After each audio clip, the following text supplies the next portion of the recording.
Tensions flared in the inner city last night after another homicide was recorded. Representatives of the Haitian community give their views on the November 1st immigration deadline. We've got the details, so stay tuned. More Dominicans captured fishing illegally in Bahamian waters. I'm Jared Higgs. Find out the details straight ahead. Now in HD.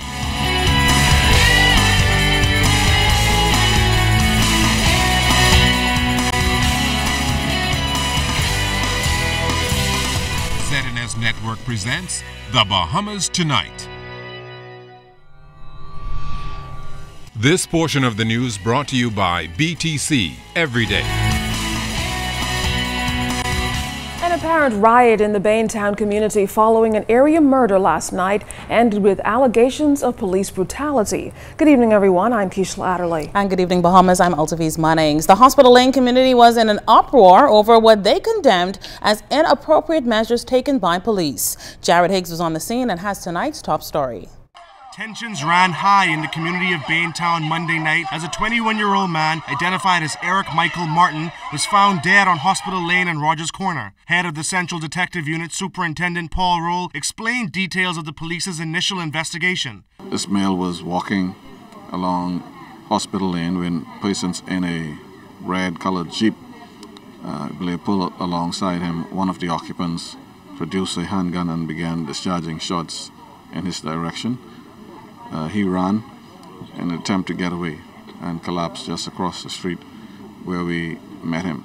When ZNS News team arrived on the scene, dozens of agitated residents lined the streets as police attempted to bring order to the situation. This resident, who sustained a severely bruised face, described the chaotic scene. Yeah, they started for a ride, but they started running everyone home. They spanked countless shots. You see what they saying? The police were firing shots? Yes. What, they spanked more than 100 shots or more. You want to see all them on the corner in the road? You know what I'm saying? So some boys, them must see just throwing balls around and thing, you know. I said, man, I don't want to play around, my brother. You see us going? So they don't want to play around. They just snatch me, lick me down on my face, start stomping me, hit me up in my face with the handcuff and the rock right up. And I said, try to break my hand and everything. They get all the scars, them reach up. And I look at the breast charges against all them, man. This mother, whose son was killed on the first day of the year, told us that many people witnessed the victim taking his last breath. She was also very emotional when describing the scene of chaos following the incident on Hospital Lane, claiming too that police discharged their weapons. They just start firing lone shots. All I could hear was shots. So I said, it doesn't make any sense.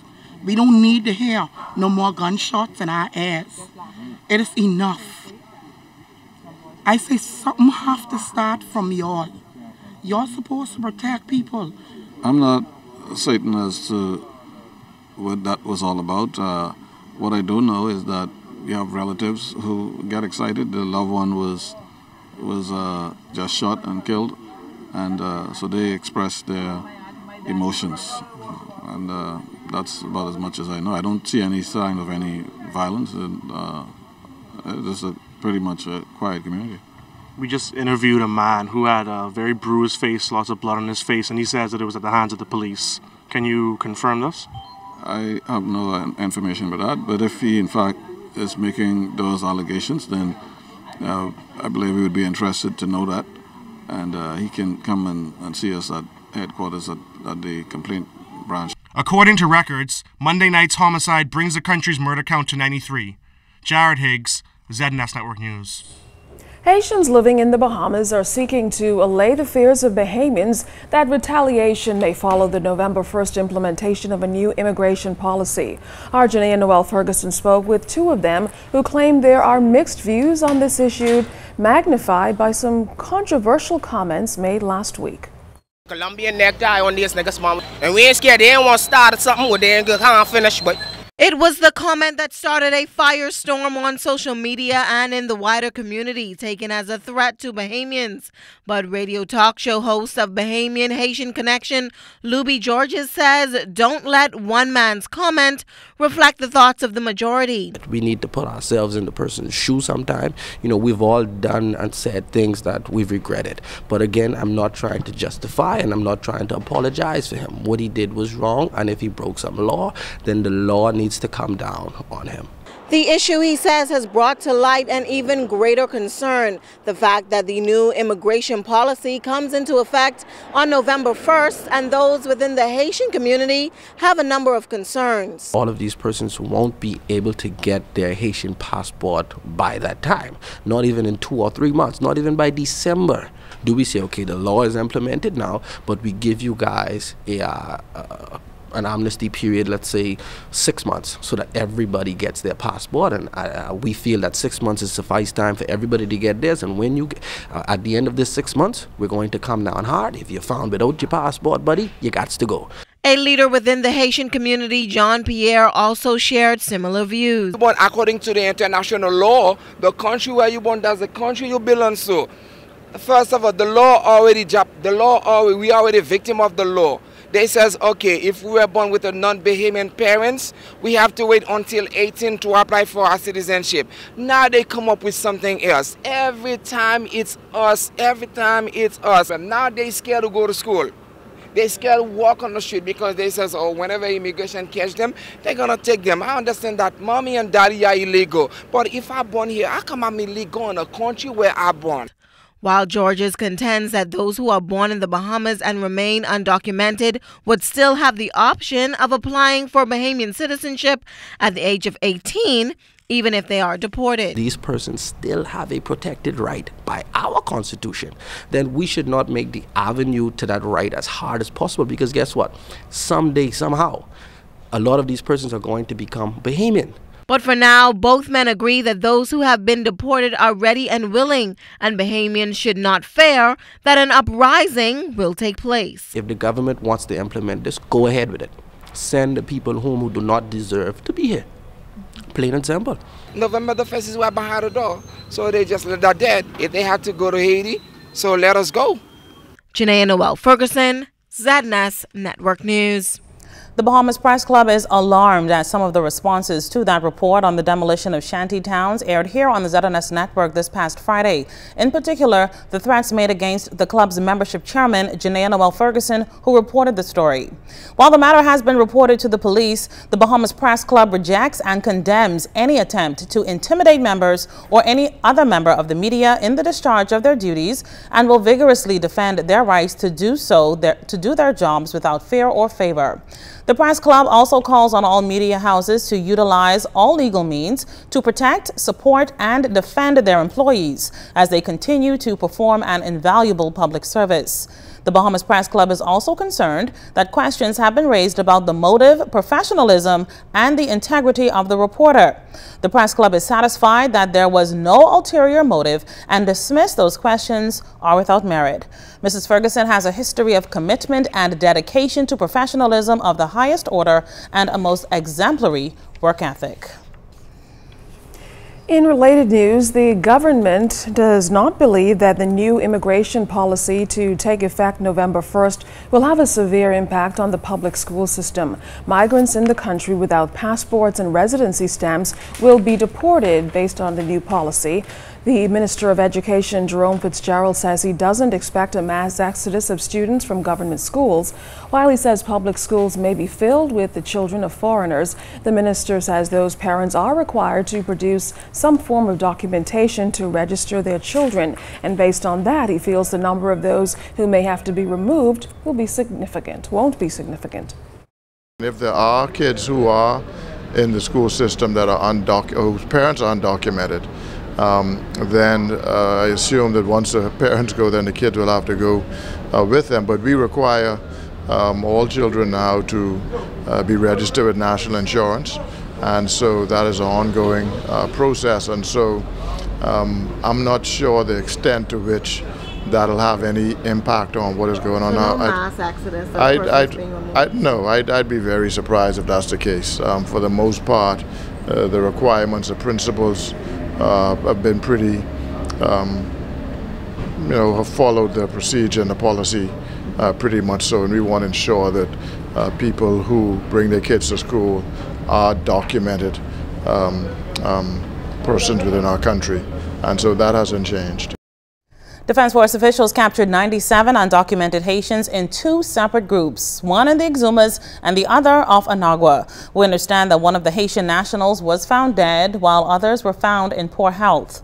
Medical teams from the Disease Surveillance Unit were at the Defense Force base to hold an Ebola preparedness seminar, but due to the volume of migrants, they canceled the event and conducted a rapid assessment on the migrants to ensure that they do not have any communicable diseases.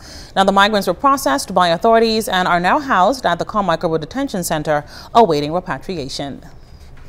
Well, the National Ebola Task Force continuing to meet on how to strategize in the event the country is threatened with this virus. Yesterday, Prime Minister, the Right Honorable Perry Christie, was clear that his government has given this issue priority as it's considered a national security threat. Now, he established a comprehensive task force of high-level professionals from a cross-section of disciplines within and on the outside of the medical profession to formulate and execute a national plan. The plan has received thumbs up from the Pan American Health Organization and World Health Organization. Our Clint Watson has more. The National Task Force to Fight Ebola promises that the dissemination of information and updates on this deadly virus will be forthcoming and consistent. Chief Medical Officer Dr. Glenn Benamby says all stakeholders in both the private and public sector realize the importance of coming together, and he asks for the public's support. We shall be in continual contact with you in various fora. We shall come to you as professionals, as members of the Ministry of Health. We shall come to you at the very ground level, at the community level. The Princess Margaret Hospital will play a key role in handling any potential Ebola patient. Managing Director of the Public Hospitals Authority, Herbert Brown, says thanks to the new critical care block, PMH has a facility that is on par with the best in the world with all the equipment needed. Training, he pointed out, has been ongoing for several months now. It will continue for the next several weeks. We have specific training schedules for our staff at the Princess Margaret Hospital and in Grand Bahama, and we have a specific program that will begin on the 22nd of this month, in a couple of days, for our emergency medical personnel, where they will be trained in how to respond to such a threat. Medical Director of the National Emergency Medical Services, Alvari Hanna, heads up the services that provides first response, following protocols by their U.S. counterparts in the United States. From switchboard operators to those responding, Hanna says they have been trained how to assess a potential case. Our ambulance crews would then have full clothing, which we call personal protective equipment, and we would respond in a dedicated ambulance, which would be set aside for such a case. Training is, of course, very important, and particularly with the donning or putting on, and also what we call the doffing or taking off of personal protective equipment. And we would have gotten the assistance of an EMS consultant who will be on the island this week to conduct specific training at all of our stations, including Grand Bahama, New Providence, and Abaco, to ensure that our persons are fully trained and prepared to take care of a suspected case. Because of the possibility of the threat to our ports of entry throughout many islands, Administrator in the Department of Public Health, Charlene Bain, says Family Island training has also commenced, and it's not just for healthcare professionals. We will train immigration officers, we will train customs officers, we will work with those persons in the hotel industry, and we will also conduct community meetings to ensure the community that we are ready, we are prepared, and whatever resources are necessary, the Bahamas government has provided it for them. And so I am confident that at any port, the Ministry of Health, the Department of Public Health, will be able to manage any case that presents to our shores. The Royal Bahamas Defense Force would also assist with the manning of remote airports, and they're also being trained how to treat a suspected patient at various ports or on the open seas. Clint Watson, ZNS Network News. In sports, the Jets and Big Tuna go head-to-head. That story coming up. This portion of the news is brought to you by Shell Ultra Low Sulfur Diesel.